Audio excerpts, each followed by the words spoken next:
Danas zaranjamo u jedan od intervjua o kojima se, najviše pričalo ove godine. U pitanju je naravno razgovor Tuckera Carlsona i Sergeja Karaganova. Analizirat ćemo ključne poruke, one koje su stvarno odjeknule svetom i pokušat ćemo da shvatimo zašto su stvari izazvale toliku buru. Evo i glavnih aktera. Sa jedne strane imamo Tuckera Carlsona, novinara poznatog po, recimo, prilično direktnom pristupu, a sa druge Sergej Karaganov, koji važi za jedan od najtvrđih glasova ruske spoljne politike. I pazite, njihov razgovor to nije bio samo običan intervju, ne, bio je to praktično direktan kanal za stavove koje je Zapad, najblaže rečeno, opisao kao prilično alarmantne. Proći ćemo kroz 4 ključne celine. Prvo, Karaganovljeva dijagnoza, propast zapadne Evrope. Zatim, šta je to nova ruska misija i povratak Evroaziji. Onda, idemo na najkontroverzniji deo, takozvano nuklearno rešenje, i na kraju, njegova vizija budućnosti, to jest novog svetskog poretka. Idemo redom. Dakle, prvi deo, dijagnoza propasti zapadne Evrope. U suštini, ovo je Karaganovljeva kritika savremenog Zapada. Njegova glavna teza je, da budemo jasni, da se Evropa nalazi u jednoj dubokoj, skoro terminalnoj krizi. A u srži te krize, prema njemu, su evropske elite. On tvrdi da su one, citiram, potpuni promašaj. I to ne samo na jednom polju, već svuda, moralno, politički, ekonomski. Znači, bez ikakvog uvijanja, on ih opisuje kao apsolutno nekompetentne i direktno odgovorne za, kako on to vidi, totalni kolaps kontinenta. A evo i citata koji možda najbolje pogađa suštinu te optužbe, kaže: oni su opasni idioti koji su izgubili strah od rata.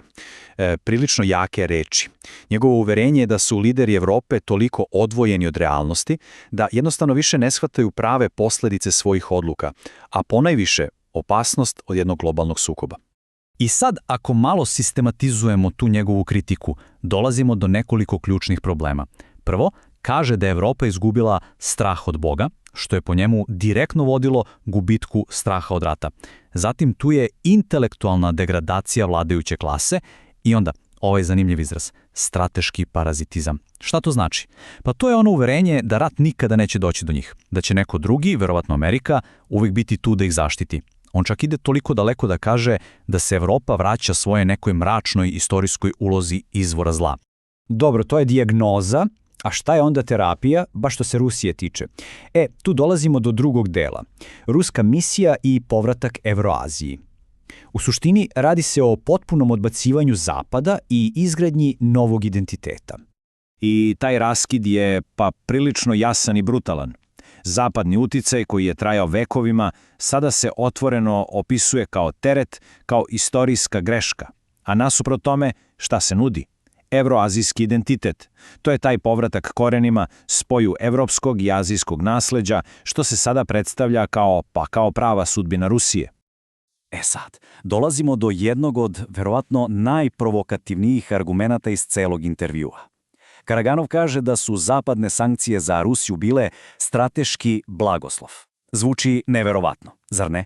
Dok je Zapad mislio da ih kažnjava, on tvrdi da su te sankcije zapravo pomogle. Da su bile kao neka vrsta bolne, ali na kraju krajeva neophodne terapije.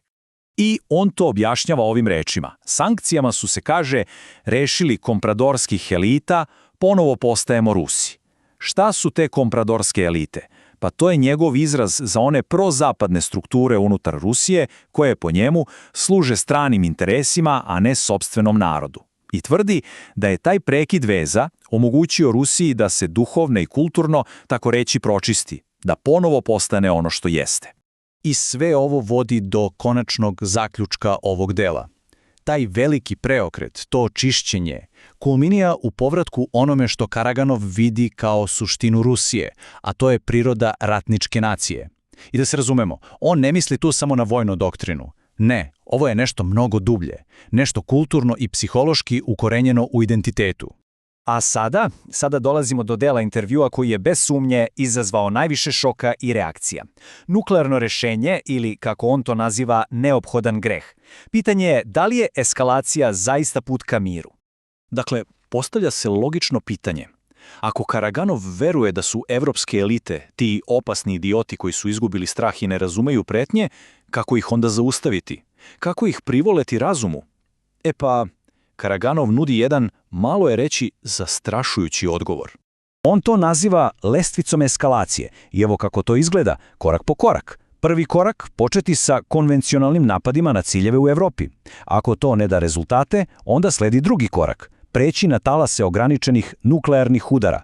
I treći korak ili cilj svega toga jeste da se elite na zapadu toliko šokiraju da se konačno urazume.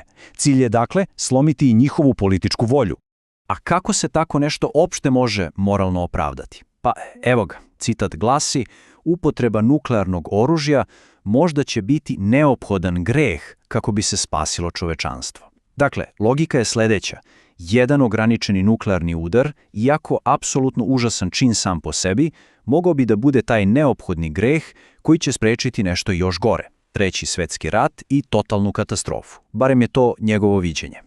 Dobro, nakon ovog blagorečeno šokantnog dela idemo na posljednju temu. Kakva je budućnost? Kakav svet Karaganov vidi nakon, kako on veruje, neizbežnog sloma dominacije Zapada? Njegova vizija je jasna. Budućnost je multipolarna. Nema više jedne dominantne sile. Umjesto toga, sve će se oslanjati na, recimo, 4 ključna stuba. To su Kina, Rusija, Sjedinjene države i Indija. To je dakle svet velikih civilizacijskih država koje održavaju ravnotežu. A verovatno se pitate gde je tu Evropa? Pa, prema Karaganovu nigde. Ona potpuno gubi svoju nekadašnju centralnu ulogu. U tom novom svetskom poretku Evropa postaje, geopolitički marginalizovana.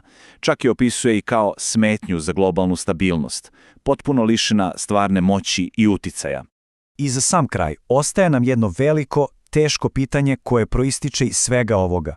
Šta se zapravo dešava kada pretnja nuklearnim uništenjem, makar i samo u teoriji, postane legitiman alat spoljne politike? Čini se da su Karaganovljeve reči otvorile neku vrstu Pandorine kutije i ostavile nas da se pitamo o budućnosti globalne bezbednosti, u svetu gde ono što je nekad bilo nezamislivo, odjednom ponovo postaje zamislivo.